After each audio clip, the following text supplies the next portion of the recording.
Alhamdulillahirabbil alamin wa bihi nasta'inu ala umurid dunya waddin. Asyhadu an la ilaha illallah wa asyhadu anna Muhammadar Rasulullah.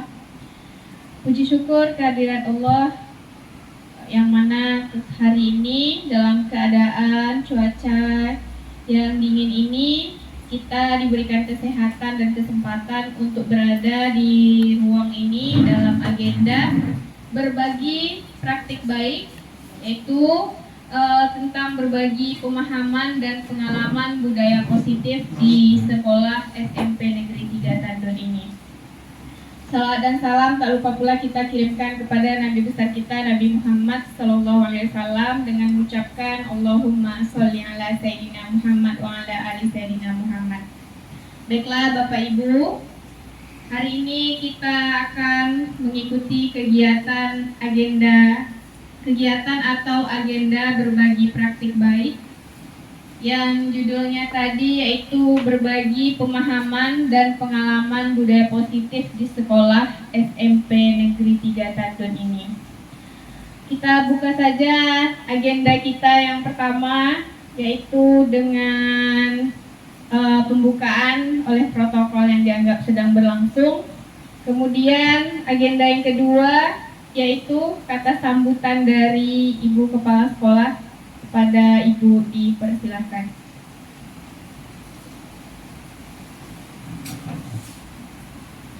Baik, Assalamualaikum warahmatullahi wabarakatuh. Selamat pagi menjelang siang Bapak Ibu. Pertama-tama mari kita mengucapkan puji dan syukur kepada Allah Subhanahu wa taala.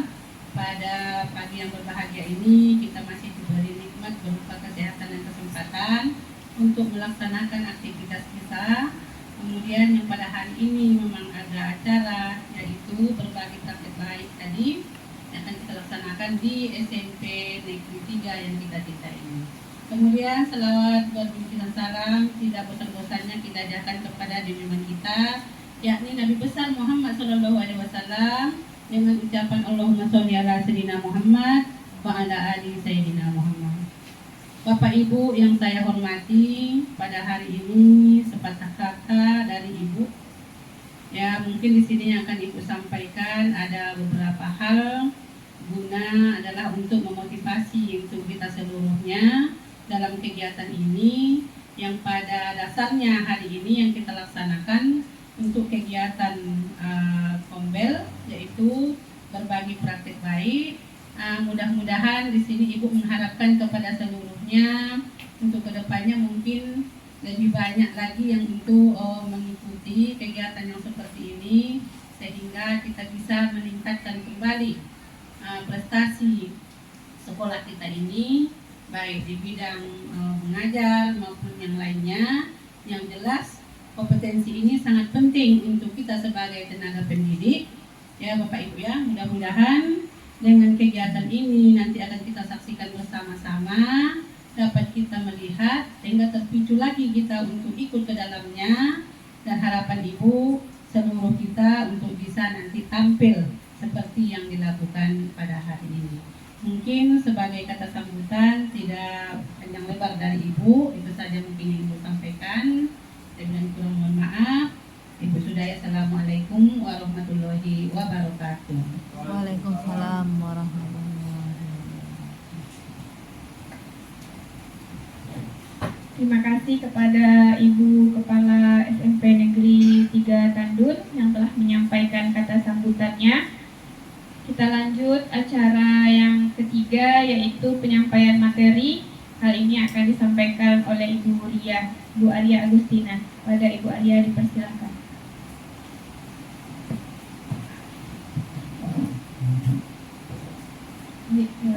Bismillahirrahmanirrahim.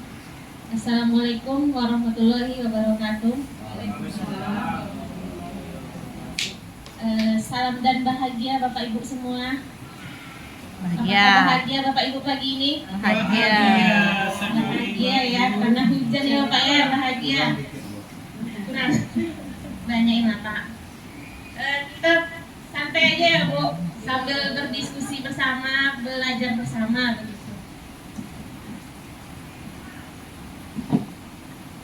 Jadi di sini nanti kita akan belajar bersama, saling mendukung, saling berkolaborasi demi terwujudnya budaya positif di sekolah kita tercinta ini di SMP Negeri 3 Tandun. Kemudian boleh pantun ya Bapak Ibu? Boleh. Jalan-jalan ke ujung batu. Cakep. Cakep lah Bapak Ibu. Cakep. Jalan-jalan ke ujung batu. Cakep. Jangan lupa membeli buah. Cakep. Mari berkolaborasi Ibu dan Bapak Guru untuk menciptakan budaya positif di sekolah kita. Cakep. Pertama sekali saya mau ucapkan terima kasih yang sebesar-besarnya kepada Ibu Kepala Sekolah SMP Negeri 3 Tandun yang telah memberikan dukungan, memberikan kesempatan kepada saya sehingga kita bisa bertemu di ruangan ini. Kemudian saya juga mengucapkan terima kasih yang sebesar-besarnya kepada Bapak Ibu, rekan-rekan guru hebat semua yang telah memberikan meluangkan waktu dan meluangkan pikiran berkumpul di ruangan kita ini untuk berbagi praktik baik, berbagi pemahaman, berbagi pengalaman tentang budaya positif di sekolah kita.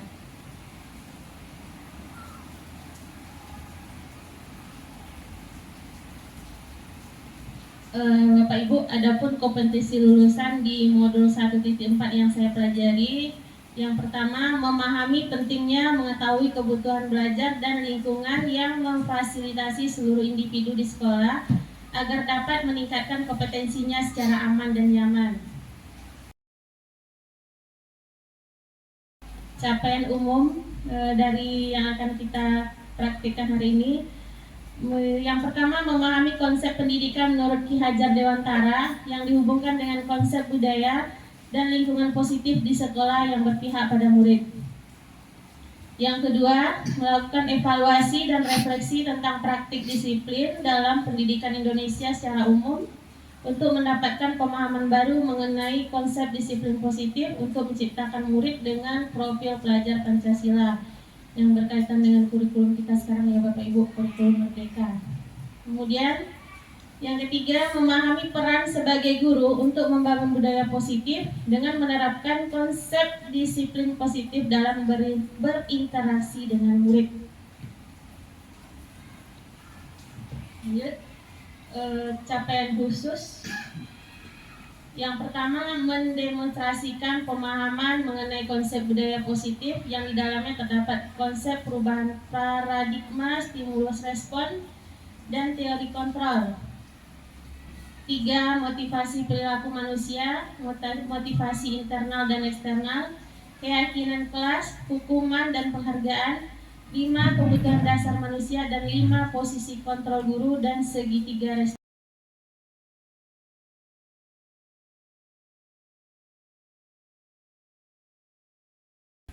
Nah, ini ada pertanyaan pemantik Bapak Ibu.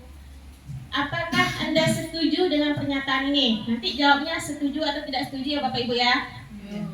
Yang pertama, hukuman dapat mendisiplinkan anak. Setuju atau tidak setuju Bapak Ibu? Tidak setuju. Setuju. Ada yang tidak setuju, ada yang setuju. Oke.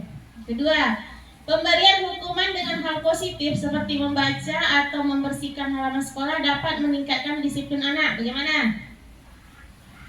Kurang setuju. Kurang setuju. Kurang setuju, setuju atau tidak setuju? Hal positif setuju. Setuju, kurang setuju. Oke. Yang ketiga, memberi penghargaan dapat meningkatkan motivasi belajar anak. Setuju sekali. Setuju sekali. Nah, jadi ada 6 ya Bu, konsep inti budaya positif yang akan kita sosialisasikan hari ini. Yang pertama, perubahan paradigma belajar. Yang kedua, disiplin positif dan nilai-nilai kebajikan universal. Yang ketiga, teori motivasi, hukuman dan penghargaan, restitusi. Yang keempat, keyakinan kelas. Yang kelima, kebutuhan dasar manusia dan dunia berkualitas.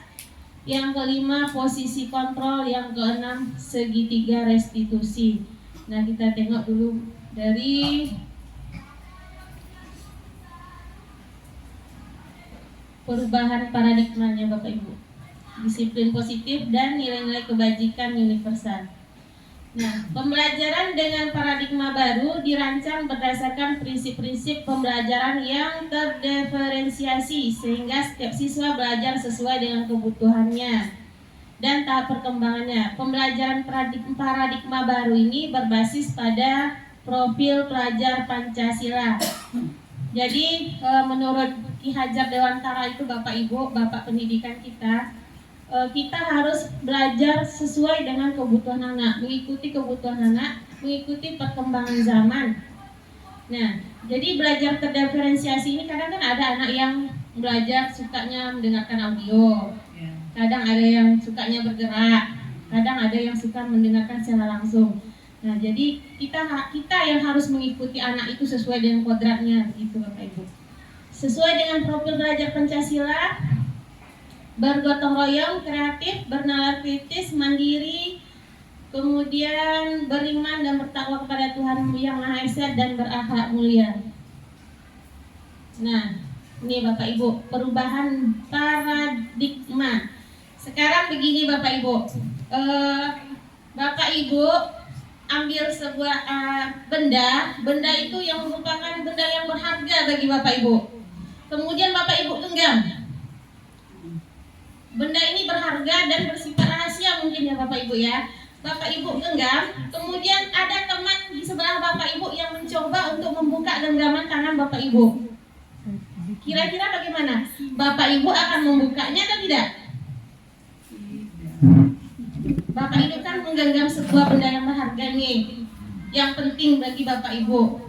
Ada dalam genggaman Bapak Ibu. Kemudian ada teman yang di sebelah Bapak Ibu mau membuka, mau ingin tahu gitu lah. Ingin tahu apa sih yang kamu genggam itu gitu. Kira-kira Bapak Ibu mau nggak membukanya? Tanya dulu maunya gimana. Tanya dulu ya Pak ya. Maunya gimana gitu ya? Tergantung teman mau. Kalau di tangan itu rahasianya memang betul rahasia, ya nggak mau lah. Ya. Berarti tergantung ya Bu ya. Tergantung. Kadang susah mendapatkannya, bagaimana bisa mendapatkan. Betul.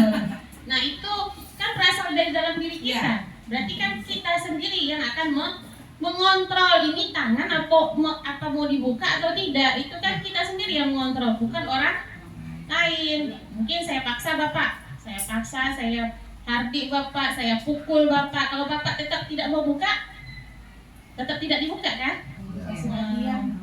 Kasih hadiah mau Bu. Berarti itu motivasinya Bu, motivasi eksternal ya Bu ya. Ada hadiahnya. Nah, perubahan paradigma teori kontrol, ilusi kontrol untuk membangun budaya positif di sekolah perlu menyediakan lingkungan yang positif juga. Lingkungan yang aman dan nyaman agar murid mampu berpikir, bertindak, dan mencipta dengan merdeka, mandiri, dan bertanggung jawab. Nah, ini dia tadi Bu, miskonsepsi tentang teori kontrol. Ilusinya guru bisa mengontrol murid. Kemudian ilusinya bahwa semua penguatan positif itu efektif dan bermanfaat.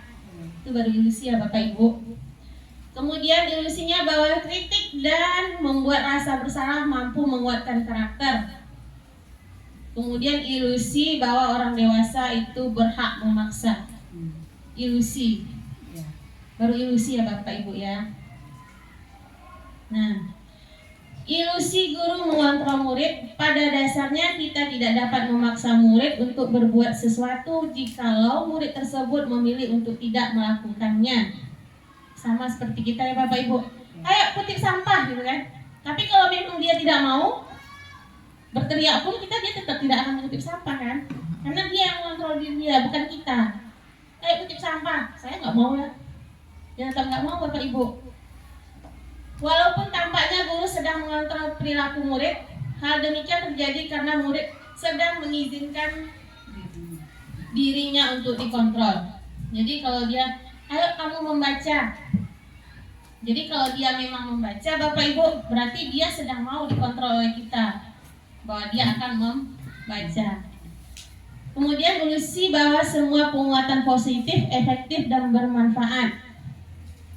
Penguatan positif atau bujukan adalah bentuk-bentuk kontrol segala usaha untuk mempengaruhi murid agar mengulangi suatu perilaku tertentu adalah suatu usaha untuk mengontrol murid tersebut.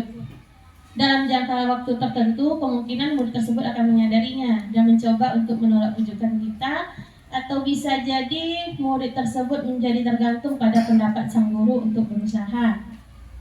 Jadi bergantung pada kita. Oh ayo nak, ayo kita belajar. Tapi itu kan selagi ada kita. Kalau tidak ada kita, bagaimana Bapak Ibu? Kemudian ilusi bahwa kritik dan membuat orang merasa bersalah dapat menguatkan karakter. Nah, menggunakan kritik dan rasa bersalah untuk mengontrol murid menuju pada identitas gagal Bapak Ibu. Kita membuat dia merasa bersalah.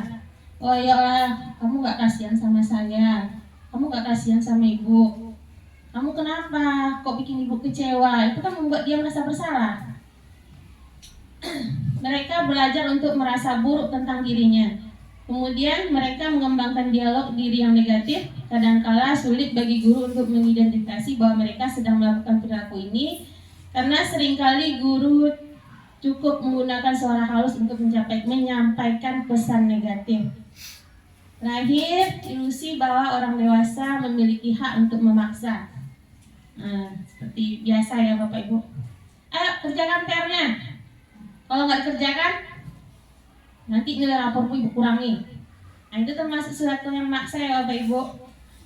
Banyak orang dewasa yang percaya bahwa mereka memiliki tanggung jawab untuk membuat murid-murid berbuat hal-hal tertentu. Apapun yang dilakukan dapat diterima selama ada sebuah kemajuan berdasarkan sebuah pengakuan kinerja. Pada saat itu pula, orang dewasa akan menyadari bahwa perilaku memaksa tidak akan efektif untuk jangka waktu panjang, dan sebuah hubungan permusuhan akan terbentuk. Bisa jadi nanti anak itu akan merasa kecewa dan dendam kepada kita Bapak Ibu.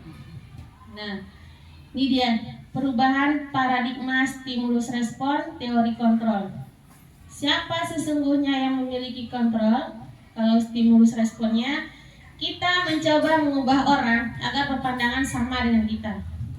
Kalau pada teori kontrolnya, kita berusaha memahami pandang orang lain tentang dunia. Jadi nggak kita ajar, kita juga menerima masukan dan pandangan dari orang lain. Yang kedua, responnya perilaku buruk dilihat sebagai suatu kesalahan. Kalau teori kontrolnya, semua perilaku memiliki tujuan. Jadi kenapa anak itu berperilaku buruk? Pasti ada tujuannya kan Bapak Ibu, pasti ada penyebabnya gitu. Jadi kita nggak semata-mata, oh kamu salah, oh kamu harus begini, nggak begitu ya Bapak Ibu. Kemudian orang lain bisa mengontrol saya. Hanya saya saja yang bisa mengontrol diri saya. Kalau saya mau diatur, berarti saya membuka kunci kontrol yang ada dalam diri saya. Itu aja kuncinya pada anak-anak Ibu. Kemudian saya bisa mengontrol orang lain. Pada teori kontrolnya, kita tidak akan bisa mengontrol orang lain Bapak Ibu. Kemudian pemaksaan ada pada saat bujukan gagal. Pada teori kontrolnya, kolaborasi dan konsensus menciptakan pilihan-pilihan baru. Terakhir, kalau pada stimulus respon itu model berpikirnya menang kalah. Kalau pada teori kontrol itu model berpikirnya menang-menang atau win-win solution. Ini dia Bapak Ibu, disiplin positif menurut Dr. William Glasser.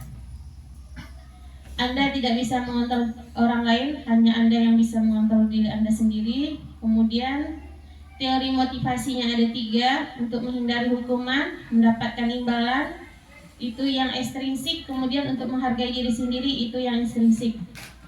Kemudian ada 5 posisi kontrol kita sebagai guru. Ada penghukum, pembuat rasa bersalah, ada teman, ada pemantau, ada sebagai manajer. Kemudian ada 5 kebutuhan dasar pada manusia, termasuk kita Bapak Ibu guru: bertahan hidup, penguasaan, kasih sayang, kesenangan, dan kebebasan. Nah ini dia disiplin. Disiplin yang sering kita dengar di kehidupan kita sehari-hari ya Bapak Ibu. Disiplin itu artinya belajar. Tapi dalam budaya kita, makna kata disiplin dimaknai menjadi sesuatu yang dilakukan seseorang pada orang lain untuk mendapatkan kepatuhan. Kita cenderung menghubungkan kata disiplin dengan ketidaknyamanan. Kemudian kalau disiplin diri juga mempelajari bagaimana cara kita mengontrol diri dan bagaimana menguasai diri untuk memilih tindakan yang mengacu pada nilai-nilai yang kita hargai agar mencapai tujuan yang mulia atau diinginkan. Kemudian sebagai pendidik, tujuan kita adalah menciptakan anak-anak yang memiliki disiplin diri sehingga mereka bisa berperilaku dengan mengacu pada nilai-nilai kebajikan universal dan memiliki motivasi intrinsik bukan ekstrinsik. Jadi yang mau kita tanamkan kepada anak-anak itu nilai-nilai motivasi intrinsik bukan motivasi ekstrinsik. Ini dia Bapak Ibu nilai-nilai kebajikan yang dituntut pada anak kita, yaitu profil pelajar Pancasila: beriman, bertakwa kepada Tuhan Yang Maha Esa dan berakhlak mulia, mandiri, bernalar kritis, berkebinekaan global, bergotong royong dan kreatif. Nah, itu yang mau kita wujudkan pada diri anak-anak kita sekarang. Kemudian teori motivasi, hukuman, dan penghargaan serta restitusi.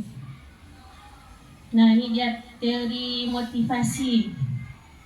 Untuk yang pertama, untuk menghindari ketidaknyamanan atau hukuman. Apa yang akan terjadi apabila saya tidak melakukannya? Apa yang akan terjadi kalau saya terlambat datang ke sekolah?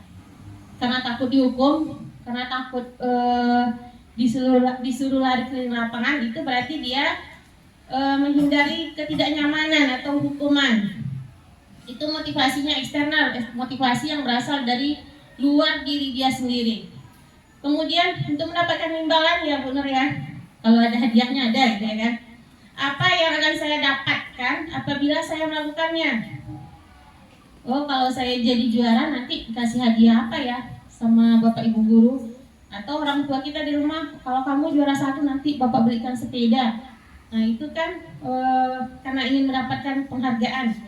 Nah, ini juga eksternal, berasal dari luar diri dia sendiri.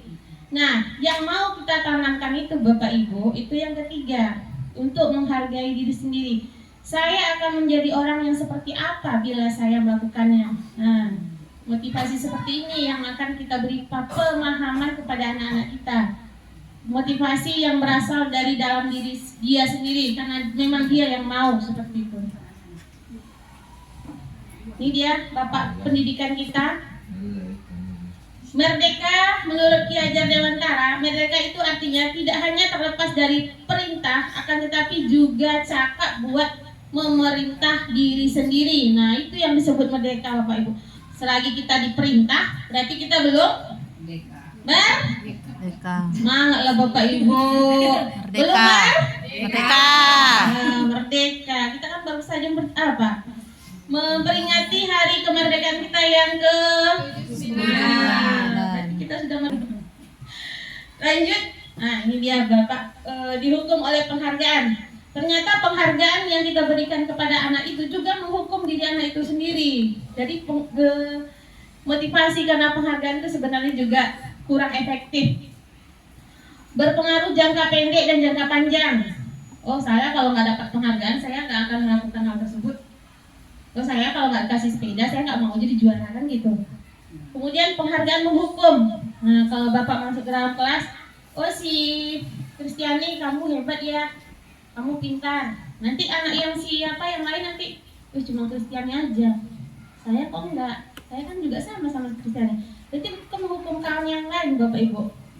Kemudian mengurangi ketepatan. Penghargaan tidak efektif, penghargaan juga merusak hubungan dia dengan teman-temannya misalnya.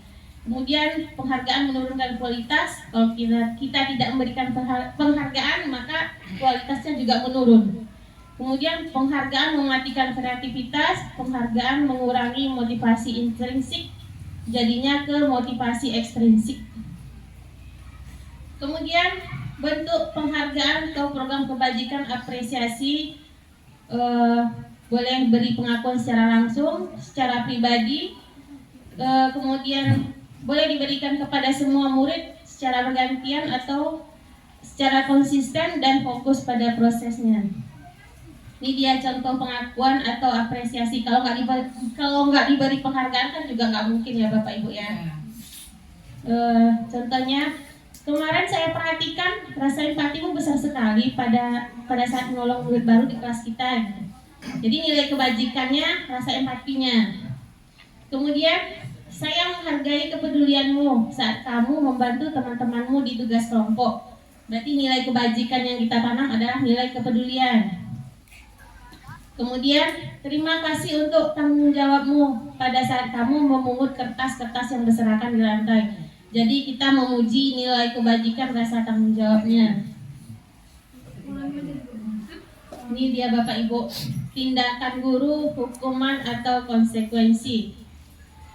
Mencatat 100 kali di dalam buku dengan kalimat saya tidak akan terlambat lagi karena terlambat ke sekolah.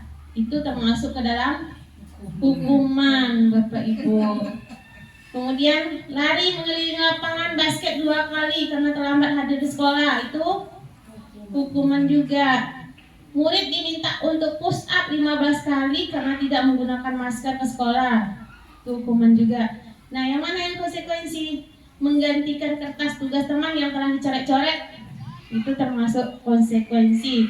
Kemudian membersihkan tumpahan air di meja tulis karena tersenggol pada saat belajar, itu juga konsekuensi. Murid disuruh untuk menggunakan sepatu harian di sekolah karena tidak mengenakan sepatu hitam, hukuman. Lari mengelilingi lapangan basket 2 kali karena terlambat 10 menit untuk pelajaran PJOK, Konsekuensi. karena dia pelajaran PJOK. Kalau pelajaran IPA nanti nggak nyambung Bapak Ibu. Suruh lari 10 menit. Kalau olahraga itu kan untuk pemanasan. Nggak masuk ceritanya Bu. Nah, jadi di kurikulum Merdeka ini Bapak Ibu, kita tidak boleh menghukum anak. Jadi yang kita lakukan pada anak itu adalah sebuah konsekuensi. Bentuk tanggung jawab anak terhadap kesalahan yang dia lakukan. Jadi tidak ada lagi yang namanya hukuman Bapak Ibu. Itu menurut kurikulum Merdeka ya Bapak Ibu, bukan menurut saya. Lanjut, perbedaan hukuman dengan konsekuensi. Hukuman sesuatu yang menyakitkan harus terjadi, kalau konsekuensi sesuatu harus terjadi. Yang kedua, hukuman membuat anak sakit fisik maupun hati untuk jangka waktu yang lama. Kalau konsekuensi membuat anak merasa tidak nyaman dalam jangka waktu yang pendek. 3, hukuman anak membenci kedisiplinan. Kalau konsekuensi anak menghargai kedisiplinan. Kalau hukuman itu bersifat paksaan, kalau konsekuensi stimulus atau tanggapan. Kemudian hukuman mendorong anak menyakiti diri sendiri. Kalau konsekuensi mendorong anak agar mudah menyesuaikan diri. Lanjut, konsep diri yang buruk itu kalau kita kasih hukuman. Kemudian kalau konsekuensi, konsep diri yang baik. Kemudian anak belajar untuk menyembunyikan kesalahan karena dia takut dihukum ya Bapak Ibu, jadi disembunyikan kesalahannya. Kalau pada konsekuensi, anak belajar untuk mematuhi peraturan. Kemudian marah, rasa bersalah, dipermalukan, merasa tak dihargai, itu kalau kita hukum Bapak Ibu. Kemudian kalau pada konsekuensi kehilangan hak, dibuat tidak nyaman, diasingkan untuk sementara waktu. Jadi kalau kita hukum bisa jadi lama-kelamaan nanti anak itu akan merasa marah atau dendam kepada kita. Nah, mana cara yang terbaiknya? Yaitu dengan cara menggunakan restitusi. Restitusinya adalah proses menciptakan kondisi bagi murid untuk memperbaiki kesalahan mereka, sehingga mereka bisa kembali pada kelompok mereka dengan karakter yang lebih kuat. Nah, restitusi juga merupakan proses kolaboratif yang mengajarkan murid untuk mencari solusi untuk masalah mereka dan membantu murid berpikir tentang orang seperti apa yang mereka inginkan. Nah, jadi kalau pada restitusi ini kita mengajak murid untuk berdiskusi, mengajak murid berkolaborasi. Oh, kamu terlambat kenapa? Jangan langsung menghakimi seperti itu Bapak Ibu. Jadi kita kasih dia pertanyaan-pertanyaan yang bisa memperbaiki dirinya. Oh, saya terlambat karena terlambat bangun, Bu. Jadi kalau kamu terlambat bangun, kira-kira solusi apa yang bisa kamu kasih ke ibu supaya besok kamu tidak terlambat lagi? Nah, jadi restitusi Bapak Ibu. Kemudian ada 9 ciri-ciri restitusi. Yang pertama, bukan untuk menebus kesalahan, namun untuk belajar dari kesalahan. Yang kedua, memperbaiki hubungan. Yang ketiga, tawaran bukan paksaan. Yang keempat, restitusi menuntun untuk melihat ke dalam diri. Yang kelima, restitusi mencari kebutuhan dasar yang mendasari tindakan. Yang keenam, restitusi diri adalah cara yang paling baik. Yang ketujuh, restitusi fokus pada karakter bukan tindakan. Yang ke-8, restitusi fokus pada solusi. Yang ke-9, restitusi mengembalikan murid yang berbuat salah pada kelompoknya dengan karakter yang lebih baik. Lanjut keyakinan kelas. Nah, Bapak Ibu sebagai wali kelas kita tentu mempunyai peraturan-peraturan di kelas kita masing-masing ya Bapak Ibu. Jadi mengapa tidak peraturan saja? Mengapa harus keyakinan kelas? Kenapa kita nggak buat peraturan saja? Kenapa harus keyakinan kelas? Nah, kalau peraturan itu Bapak Ibu, itu kita yang ciptakan sendiri. Oh, kelas kita ini hari Sabtu harus bersih. Tidak boleh buang sampah dalam kelas, tidak boleh bawa sepatu ke dalam kelas. Itu berasal dari diri kita sendiri. Nah, kalau kita yang membuat sendiri peraturan itu sebagai guru, itu disebut dengan peraturan. Nah, kalau keyakinan, kita tetap membuat peraturan kelas, tapi berkolaborasi dengan anak. Kita membuat peraturan itu bersama-sama dengan anak. Jadi karena kita buat bersama, peraturan itu nanti juga akan dipatuhi secara bersama-sama guru dengan siswanya untuk mempertanggungjawabkan peraturan tersebut. Nah, sama seperti ini. Mengapa kita memiliki peraturan harus menggunakan helm bila mengendarai kendaraan roda 2? Kenapa kita harus pakai helm? Karena kita ingin selamat, karena keselamatan. Kemudian mengapa kita memiliki peraturan harus datang tepat waktu pada saat mengikuti pelatihan atau ke sekolah? Karena ada nilai disiplinnya. Nah, ini dia peraturan kelas yang di dalamnya ada nilai-nilai kebajikan itu itu nanti akan menjadi keyakinan kelas.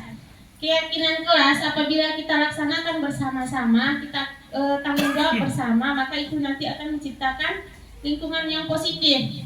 Lingkungan yang positif, lingkungan yang membuat anak nyaman, tertib ada di dalam kelas tersebut. Nah, kalau lingkungan positif ini sudah kita biasakan, itu nanti akan menjadi budaya positif. Jadi budaya positif ini Bapak Ibu itu berasal dari pembiasaan yang sudah kita lakukan, termasuk budaya positif di sekolah kita. Nah, ini dia contoh kesepakatan kelas. Kami guru dan murid yang saling menyayangi. Kami murid yang semangat dalam belajar. Kami murid yang peduli dengan teman-teman.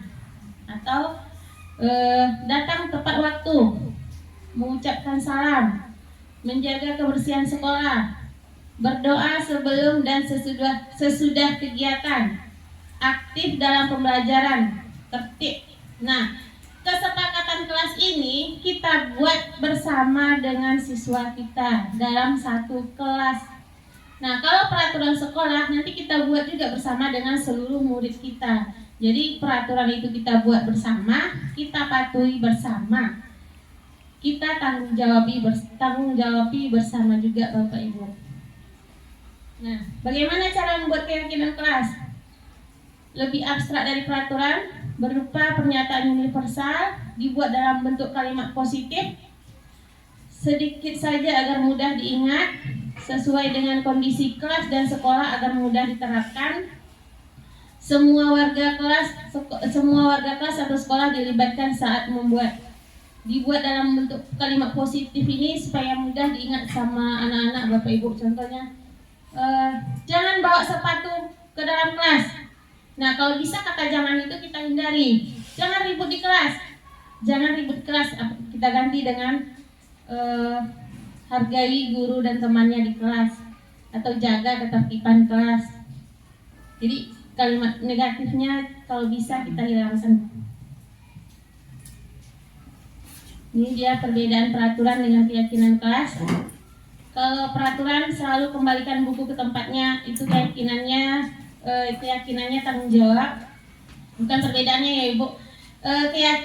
Keyakinan yang ada di dalam peraturan kelas. Kalau selalu kembalikan buku ke tempatnya, itu keyakinan tanggung jawab. Dilarang mengganggu orang lain, itu keyakinannya menghormati orang lain. Kemudian hadir di sekolah 15 menit sebelum pembelajaran dimulai, itu keyakinan yang dimiliki menghormati orang lain dan berkomitmen. Dilarang melakukan kekerasan, itu keyakinan yang ada di dalamnya keselamatan, menghormati orang lain. Kemudian dilarang menggunakan narkoba, itu keyakinannya kesehatan.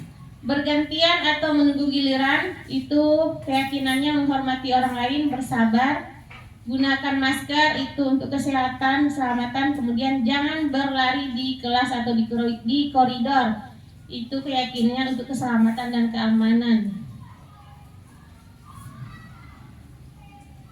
Nah, setelah kita membuat keyakinan kelas, pastinya ada anak-anak nanti yang akan melanggarnya kan Bapak Ibu, kan nggak semuanya patuh ya kan. Nah, kalau ada anak-anak yang melanggar kan nggak akan kita biarkan begitu saja. Nanti akan kita kasih konsekuensi, hukuman dalam bentuk konsekuensi. Nah, ini dia tadi ya Bapak Ibu yang tadi ya, hukuman dengan konsekuensi. Kemudian yang mana yang hukuman, yang mana yang konsekuensi. Lanjut, kita ke kebutuhan dasar manusia dan dunia berkualitas. Jadi kita ini sebagai manusia mempunyai 5 kebutuhan dasar. Kebutuhan bertahan hidup seperti makan, minum, tempat tinggal, kebutuhan kasih sayang, kebutuhan kebebasan, kebutuhan kesenangan, dan kebutuhan penguasaan. Ini dia. Kebutuhan bertahan hidup, kebutuhan yang bersifat fisiologis untuk bertahan hidup, misalnya kesehatan, rumah, dan makanan. Kemudian kebutuhan kasih sayang dan diterima, itu kebutuhan disayangi dan diterima meliputi kebutuhan akan hubungan dan koneksi sosial, kebutuhan untuk memberi dan menerima kasih sayang, dan kebutuhan untuk merasa menjadi bagian dari satu kelompok. Jadi kebutuhan kita untuk diterima di kelas, kebutuhan kita diterima di kantor, di masyarakat, seperti itu. Kemudian penguasaan, kebutuhan atas atau pengakuan atas kemampuan. Kebutuhan ini meliputi keinginan untuk dianggap berharga, bisa membuat perbedaan, bisa membuat pencapaian, kompeten, diakui dan dihormati. Ini meliputi self-esteem dan keinginan untuk meninggalkan pengaruh. Ini yang penguasaan. Kalau kebebasan, kebutuhan akan kemandirian, otonomi, memiliki pilihan, dan mampu mengendalikan arah hidup seseorang. Kemudian kesenangan, kebutuhan akan kesenangan adalah untuk mencari kesenangan, bermain, dan tertawa. Nah, apa betul Bapak Ibu yang 5 kebutuhan ini harus kita miliki? Apakah kita perlu kebutuhan untuk kesenangan? Perlu, senang-senang, jalan-jalan, beli baju ya Bapak Ibu ya. Shopping. Kemudian apa kita butuh kebebasan? Ya. Ya, kebebasan untuk Jalan-jalan. ya, memilih yang kita sukai. Kemudian apa kita juga perlu penguasaan? Perlu, terutama untuk diri kita sendiri ya Bapak Ibu ya. Kasih sayang perlu nggak? Perlu. Perlu sekali, perlu banget gitu ya.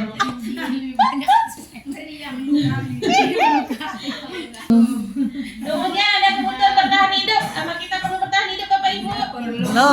Sangat perlu ya Bapak Ibu ya. Kalau nggak bertahan hidup, Mati. ya nggak ada di sini ya Bapak Ibu. Lanjut, 5 posisi kontrol. Ada kita yang sebagai penghukum, membuat merasa bersalah, sebagai teman, pemantau, dan sebagai manajer. Kira-kira yang paling baik itu yang mana Bapak Ibu? Mana tuh kalau? Manajer. Manajer, ada pemantau, ada teman, ada pembuat rasa bersalah, ada penghukum. Ini terhadap kita dengan siswa ya Bapak Ibu ya. Ya. Apakah kita seorang penghukum atau pembuat orang merasa bersalah, atau kita sebagai teman, sebagai pemantau, atau sebagai manajer? Kayaknya ada semua. Ada semua. Ada semua. Sikit-sikit. Tapi kalau yang paling bagus kira-kira yang mana Bu Anum? Teman. Teman. Manajer. Manajer bisa juga, teman bisa juga. Asal jangan penghukum aja ya Bapak Ibu. Ayo.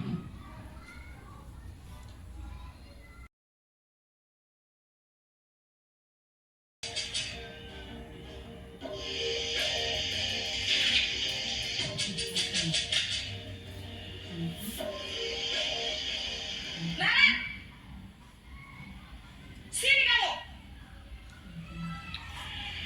Selamat pagi, Bu. Selalu terlambat. Kamu deh, pasti terlambat. Maaf, Bu. Saya... Apa? Apa coba? Alasan kamu apa lagi? Kapan sih kamu tidak terlambat? Malas sekali ya kamu jadi anak. Saya... Dasar pemalas. Gak kapok-kapok sih kamu. Sudah berapa kali terlambat? Sana, kamu keliling lapangan basket 2 kali. Kenapa saya harus keliling lapangan basket, Bu? Kenapa? Kamu melawan ibu. Berani-beraninya jawab. Sudah terlambat, masih berani jawab pula. Sekarang, keliling lapangan basket 5 kali sekalian. Biar kapok. Cepat. Pergi sana ke lapangan basket. Posisi penghukum biasanya berbicara dengan nada tinggi, menghardik, menunjuk-nunjuk, menyakiti, dan menyindir. Hukuman bisa berupa fisik maupun psikis. Ibu dan bapak guru hebat. Dampak yang terjadi pada murid ketika guru berada pada posisi penghukum adalah murid cenderung akan memberontak, bahkan menyimpan dendam.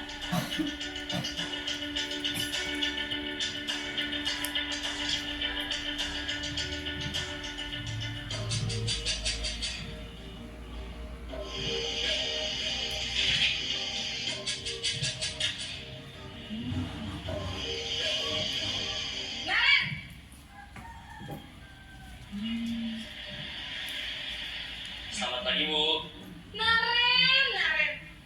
Kamu kenapa terlambat lagi, Nak? Ya Tuhan, Naren. Kamu senang ya bikin ibu susah ya? Kalau kamu terlambat lagi, nanti ibu yang ditegur bapak kepala sekolah, Nak. Disangka ibu tidak bisa membina kamu. Duh, gimana ini? Maaf, Bu. Duh, Gusti Naren. Kamu suka ya kalau ibu ditegur bapak kepala sekolah? Terus, sekarang ibu harus tulis apa ini di buku absen? Ini kamu sudah sering terlambat loh. Ibu harus apa coba? Maaf, Bu. Maaf sekali. Ya sudah, lain kali jangan bikin ibu susah lagi ya, Nak ya. Ibu tidak akan kuat lagi kalau kamu begini terus. Bisa jantungan kalau ibu ditegur bapak kepala sekolah. Sana cepat ke kelas. Maaf ya, Bu. Maaf sekali. Posisi pembuat rasa bersalah berbicara dengan nada tenang, cenderung lembut. Namun kata-kata yang diutarakan membuat murid merasa menjadi orang yang gagal. Memandang buruk dirinya sendiri, merasa tidak berharga, dan tidak sanggup membahagiakan orang lain. Ketika guru mengambil posisi pembuat rasa bersalah, murid akan menganggap dirinya yang bersalah dan ia akan menyimpan emosi negatif tersebut di dalam dirinya.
urusan absen kamu.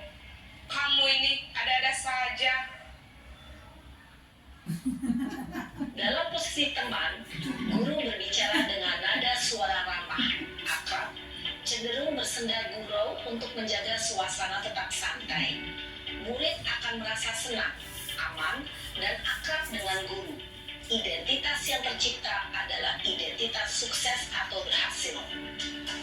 Namun, perlu diingat, karena ini masih dorongan eksternal, maka ada faktor ketergantungan dari murid kepada orang tertentu. Di sini, guru absennya, sehingga di lain waktu, murid bisa berperilaku baik, namun hanya kepada orang-orang tertentu saja.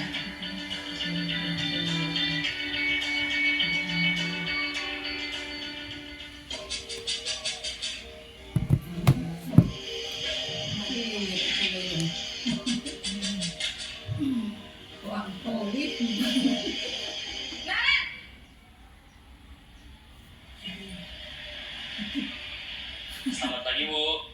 Naren, apa peraturan sekolah kita tentang jam berapa kita harus masuk sekolah, nak? Kita harus di sekolah jam 7, Bu. Iya, betul. Sekarang sudah jam 7.20. Naren sudah tahu konsekuensinya jika terlambat hadir. Paham, Bu. Saya harus tinggal kelas pas jam istirahat selama 20 menit. Iya, benar. Konsekuensinya demikian. Jadi nanti jam 9.30, pas istirahat, kamu harus tinggal di kelas, kerjakan tugas tambahan untuk ketertinggalan kamu, ya? Baik, Bu. Posisi pemantau mengandalkan penghitungan atau data untuk mengontrol murid. Guru mengarahkan murid berdasarkan peraturan dan konsekuensi.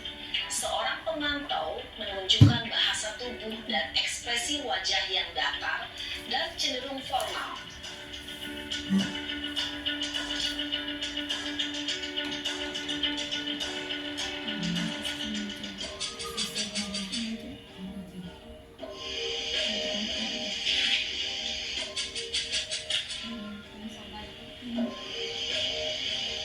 Naren!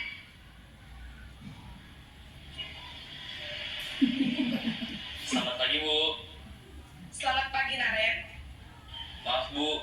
Saya terlambat. Iya, sekolah masuknya jam 7, sekarang sudah jam 7.20. Jadi sekarang bagaimana ini, Naren? Maaf, Bu. Saya lupa setel alarm saya semalam. Baiklah, menurut kamu, keyakinan sekolah yang mana yang perlu kamu tingkatkan?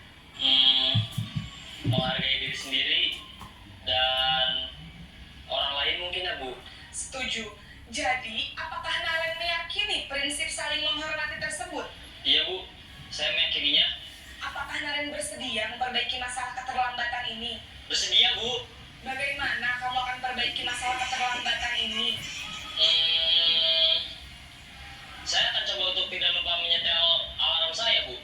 Baik, kalau Naren lupa menyetel alarm di rumah, ada orang yang kira-kira bisa bantu mengingatkan tidak? Ada, Bu. Kata saya, Kak Emma. Ada lagi selain Kak Emma? Selain Kak Emma, ada ibu saya. Baik, jadi yang mengingatkan Naren adalah Kak Emma dan ibu kamu, ya? Kira-kira akan mulai start alarm kapan nih, Naren? Setelah pulang sekolah, akan segera saya lakukan. Baik, jadi Naren akan setel alarm untuk bangun besok pagi dan akan diingatkan oleh kakak dan ibunda Naren, ya? Ada lagi yang mungkin perlu dilakukan, Naren? Agar tidak terlambat bangun lagi. Tidak ada, Bu. Baik, Naren. Terima kasih untuk kerjasama kamu. Sekarang kamu perlu kembali ke kelas untuk belajar. Baik, Bu. Terima kasih. Posisi manajer adalah posisi kontrol yang disarankan untuk membimbing murid memiliki sikap disiplin yang positif, yaitu murid yang mandiri, bertanggung jawab, dan dapat memecahkan masalah. Tujuan dari posisi ini adalah agar murid dapat berefleksi atas tindakannya. Guru akan dengan tulus memberikan pertanyaan-pertanyaan bermakna, sehingga membuat murid dapat belajar dari kesalahannya dan mencari sebuah solusi untuk menyelesaikannya. Ibu dan Bapak guru hebat, setelah mengamati adegan kelima posisi kontrol tadi, Kira-kira posisi mana yang paling ideal? Posisi mana yang dapat menunjang motivasi intrinsik murid? Ya, tentu posisi manajer. Posisi ini memang posisi ideal yang ingin dituju setiap pendidik. Pada posisi inilah, guru dapat menerapkan disiplin positif yang berpihak pada murid, yang memerdekakan murid. Perjalanan seorang pendidik tentunya tidak mudah untuk sampai pada posisi seorang manajer. Namun, tujuan kita bersama, yaitu menciptakan murid-murid mandiri, merdeka, dan bertanggung jawab. Semoga penggambaran 5 posisi kontrol yang telah diperlihatkan ini dapat menjadi ajang refleksi bagi kita semua.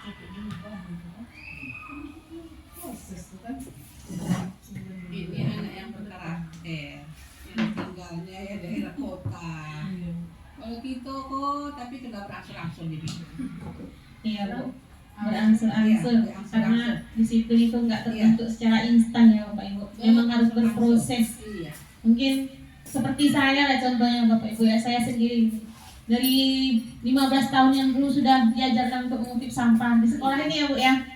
Dari sekolah ini, ayo buang sampah pada tempatnya. Nanti kalau pas saya lagi di superband kan saya sering naik superband Bapak Ibu ya. Nanti kalau siap makan itu saya kalau mau buang sampah keluar itu ingat gitu Bapak Ibu. Buang sampah itu pada tempatnya. Itu butuh waktu yang sangat lama Bapak Ibu, bukan setahun 2 tahun. Saya di sini sudah hampir 15 tahun. Jadi memang melekat pada diri saya, itu yang saya alami sendiri dari sekolah kita ini Bapak Ibu. Nah itu dia dari video yang kita tonton tadi. Jadi posisi yang paling baik itu, yaitu pada posisi manajer. Tapi kita akan melakukannya secara bertahap Bapak Ibu. Berproses. Namanya juga belajar. Lanjut terakhir Bapak Ibu, segitiga restitusi ini bagaimana cara kita untuk mendampingi anak menyelesaikan masalah yang sedang dihadapi anak seperti itu. Jadi ada 3 tahapan, ada menstabilkan identitasnya, kemudian validasi kebutuhannya, kemudian menanyakan keyakinan. Bagaimana kita menstabilkan identitas? Nah, sepertinya Bapak Ibu ya. Misalkan si Bonar sama si Sultan bertengkar ya Bapak Ibu ya, berkelahi, bertumbuk, kan lagi emosi tuh, lagi sedang emosinya. Jangan langsung kita marahin, oh kamu gini. Nanti dulu, kamu kenapa seperti itu? Nah, stabilkan dulu dia Bapak Ibu, stabilkan dulu rasa emosinya, stabilkan darahnya yang sedang mendidih. Tuh. Kita boleh berkata seperti ini, berbuat salah itu hal yang manusiawi nak. Semua orang pasti pernah melakukan kesalahan. Atau kita juga bisa berkata, tidak ada manusia yang sempurna. Atau ini pilihan-pilihan dari yang bisa kita katakan kepada anak-anak ya Bapak Ibu. Mungkin ada juga yang lain. Nah, untuk membuat anak yang merasa gagal karena berbuat salah menjadi positif terhadap dirinya sendiri. Jadi dia tidak menghakimi dirinya sendiri. Kemudian baru setelah dia stabil, baru kita tanya, kamu kenapa kamu kenapa berkelahi dengan teman kamu? Nah, kan jawab itu, oh gini Bu, dia ngejek saya Bu. Nanti kalau dia juga balas, dia ngejek saya juga Bu. Nah kita tanyakan pada anak, apakah sikap saling mengejek itu merupakan sikap yang baik? Namun kalau kejadiannya dalam kelas, apakah kalian saling mengejek dalam kelas itu berpengaruh nggak ke kelas kita? Berpengaruh Bu. Atau saling mengejek itu baik nggak? Nggak Bu. Berarti kan dia tahu kesalahan dia di mana, seperti itu. Kemudian setelah kita validitas, baru kita tanya keyakinannya Bapak Ibu. Nah, kalau kamu membuat keributan di dalam kelas sesuai dengan keyakinan kelas yang sudah kita buat atau kesepakatan kelas yang sudah kita buat, nah di sini kita tanyakan lagi, kamu masih ingat dengan keyakinan kelas kita? Masih Bu. Tidak boleh jangan ribut di dalam kelas, menghargai orang lain, atau datang ke sekolah tepat waktu. Itu kan keyakinan kelas yang kita buat tadi ya Bapak Ibu ya. Jadi ingatkan lagi mereka ke sana. Jadi setelah mereka tahu kesalahan mereka, baru kita bertanya kepada anak, kira-kira dari kesalahan yang kamu buat, solusi apa yang yang bisa kamu berikan. Jadi kita cuma sebagai manajer saja gitu. Di mereka yang berbuat, mereka yang bertanggung jawab, mereka yang menyelesaikannya, seperti itu Bapak Ibu.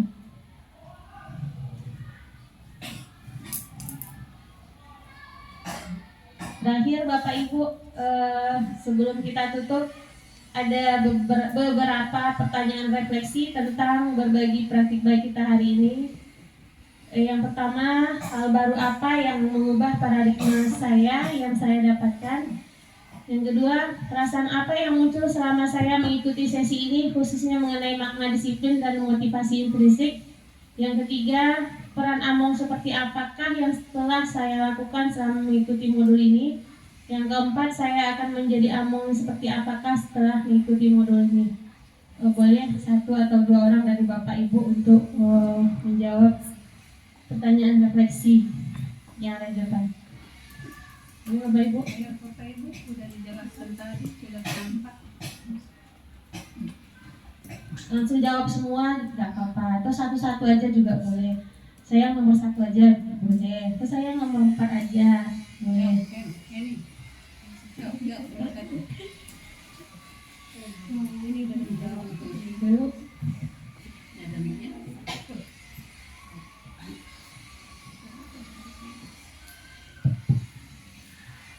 Baik, terima kasih Bu Ria atas waktunya. Jadi saya ingin menjawab beberapa refleksi untuk pertanyaan nomor 1. Hal baru apa yang mengubah paradigma saya yang saya dapatkan? Jadi setelah mengikuti berbagi praktik baik dari Bu Arya tadi, ada beberapa hal yang menambah pemahaman saya gitu. Terutama tadi bagaimana pentingnya motivasi intrinsik, sehingga nanti disiplin itu memang lahir dari betul-betul dari dalam diri siswa. Jadi bukan karena keterpaksaan. Jadi kalau yang lahir dari dalam itu biasanya akan lebih lama dan lebih melekat dalam diri siswa. Kemudian tadi bagaimana juga tentang adanya segitiga restitusi ya, tadi ya. Jadi bagaimana menangani anak-anak yang mungkin mempunyai masalah-masalah jadi tidak serta-merta kita memberikan label atau memberikan penghakiman, tapi ada tahap-tahap yang harus dilakukan sehingga nanti kesadaran itu betul-betul lahir. Dan memang betul itu sebenarnya juga butuh proses, tidak sekali, tidak 2 kali, mungkin ada yang perlu beberapa kali tergantung mungkin kepada karakter siswa tadi. Begitu Bu Ria, terima kasih. Terima kasih Bu Tri. Memang motivasi intrinsik benar sekali ya Bu Tri ya. Motivasi intrinsik itu akan mendalam bagi siswa, itu akan melekat ya. Assalamualaikum warahmatullahi wabarakatuh. Waalaikumsalam. Sepertinya saya akan menjawab pertanyaan dari nomor yang apa tadi, teman-teman tadi? Nomor 3. Oke, nomor 3 ya. Peran Among seperti apakah yang saya telah lakukan selama mengikuti modul ini? Jadi ketika flashback atau mengingat-ingat lagi, saya menyadari bahwa selama ini saya sering melakukan itu seperti hampir melakukan semua. Tapi kan kita di situ melihat lebih bagus yang mana ya. Nah, jadi saya setelah mempelajari atau mendapatkan materi dari Ibu Ria, saya mengetahui mana peran yang bagus dan mana yang efektif untuk anak. Jadi bisa memperbaiki hal-hal yang sebelumnya yang dilakukan yang ternyata itu kurang bagus gitu. Terima kasih Bu Anum. Kita berproses ya Bu, mungkin nggak langsung instan ya kan. Kita belajar dulu, kemudian secara bertahap kita berproses. Mudah-mudahan kita semua akan menjadi manajer bagi anak-anak kita sendiri. Baiklah, terima kasih Bapak Ibu. Sedikit Bu Ria, Iya, Bu. biar Ibu tambahkan sedikit. Boleh, Bu. Sedikit aja. Khususnya ini yang nomor 2, perasaan apa yang muncul selama mengikuti sesi ini, khususnya mengenai makna disiplin dan motivasi intrinsik. Ini mungkin Kalau di bidang manajernya, sebagai manajer di sini adalah Ibu, sudah dilakukan berkali-kali. Memang kita harus berpikiran positif, tidak mengeluarkan kata-kata yang menyakitkan. Tetapi itu tadi memang perlu proses untuk memulai yang baru. Yang tentunya yang baru itu pasti yang lebih baik dari yang kemarin gitu. Jadi memang di sini banyak yang harus kita pahami. Yang pertama mengenai emosional kita sendiri. Dari kita harus bisa mengatasi emosional kita. Kemudian yang munculnya tadi itu tidak lain dan tidak bukan, itu adalah dari diri kita sendiri. Nah, bagaimana itu supaya muncul? Tentunya kita sering mendengarkan, kemudian dipraktekkan. Nah, lama-lama akan timbul kesadaran tersebut. Tapi kalau kita mendengarkan, kita tidak mempraktekkan, nah hasilnya apa? Nanti kedepannya pas kita yang seperti itu, nah tidak juga didengarkan atau tidak melakukan, akhirnya banyak yang tertinggal pada diri kita. Jadi di sini saya hanya menyampaikan tadi, memang semuanya punya proses. Belajarlah dari diri sendiri, baik itu cara menghargai orang dan lain sebagainya. Nah, ini terutama kepada anak didik kita. Sudah kita lihat tadi seperti apa sih yang dinamakan hukuman itu, ya. Nah, yang menyuruh seperti ini seperti itu, ternyata di situ adalah hukuman. Jadi berbicara dengan anak itu harus kita pikirkan dulu kalimat yang akan keluar dari pembicaraan kita, apakah anak itu nanti akan mengikuti dengan kata-kata kita atau tidak. Itu tergantung dengan perkataan yang kita sampaikan. Ya, mudah-mudahan Bapak Ibu selama kita mendidik di sini, apabila kita mengucapkan dengan yang baik, maka anak-anak juga nanti akan berpikiran baik terhadap kita, dan semoga anak didik kita akan mengikuti seluruh yang kita laksanakan apabila penyampaian itu adalah dari hati kita sendiri. Jadi mungkin itu saja Bu Ria untuk pengisi ataupun menambah daripada refleksi yang sudah Bu Ria tayangkan. Terima kasih. Terima kasih banyak Bu. Terima kasih banyak Bu atas tambahannya. Refleksi dari yang ada di depan, memang mindset kita yang perlu dirubah terlebih dahulu ya Bapak Ibu. Kemudian suatu budaya positif itu akan tercipta apabila kita lakukan pembiasaan. Memang harus dilakukan pembiasaan. Jangan cuma sekali-sekali kemudian kita berharap itu sudah menjadi budaya, itu tidak ya Bapak Ibu ya. Baiklah, demikian berbagi praktik baik saya kali ini. Lebih dan kurang saya minta maaf. Assalamualaikum warahmatullahi wabarakatuh. Demikianlah agenda kita pada pagi menjelang siang hari ini. Saya sebagai moderator, jika ada kesalahan saya mohon dimaafkan. Saya akhiru kalam, wabillahi taufiq wal hidayah. Wassalamualaikum warahmatullahi wabarakatuh. Waalaikumsalam warahmatullahi wabarakatuh. Assalamualaikum warahmatullahi wabarakatuh. Terima kasih buat Bu Ria Agustina atas pemaparannya tadi. Sangat bermanfaat sekali. Mudah-mudahan bisa kami aplikasikan di dalam proses belajar mengajar setiap harinya. Tentu segala sesuatunya butuh proses. Tetap semangat dan ucapan terima kasih yang sebanyak-banyaknya. Bravo buat Ibu. Oke, terima kasih Pak.